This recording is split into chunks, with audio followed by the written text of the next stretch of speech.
तर 7 ऑक्टोबर हा ट्रायजेमिनल न्यूरॅल्जिया डे आहे. आणि हे अत्यंत महत्वाचं आहे. ट्रायजेमिनल न्यूरॅल्जिया आजाराची खासियत अशी आहे की तुम्ही जर बघितलं की न्यूरोलॉजिकल जी आजार असतात त्याच्यापैकी जवळजवळ मी म्हणेन 90% आजारांवर परमनंट उपचार नसतो, टेम्पररी उपचार असतो. म्हणजे फॉर एक्झाम्पल एपिलेप्सी. आता एपिलेप्सी सर्जरी सुद्धा जी असते ती सुद्धा फिट्स ची संख्या कमी करते किंवा क्वचित प्रसंगी ती पूर्ण बंद करू शकते. पण असं आपण म्हणू की 99% लोकांमध्ये एपिलेप्सी हा कंटिन्युअस आजार आहे, त्याला औषध देत राहायला लागतात.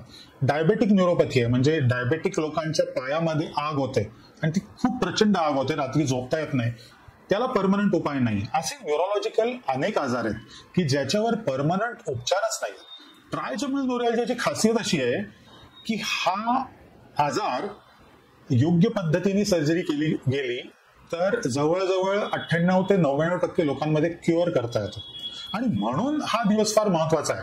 ही माहिती लोकांपर्यंत पोहोचणं फार महत्वाचं आहे, कारण या आजाराविषयी खूप गैरसमज आहेत आजही लोकांमध्ये तर आहेतच, पण जे डॉक्टर्स हा आजार नेहमी बघत नाहीत त्या लोकांमध्ये सुद्धा हे गैरसमज आहेत.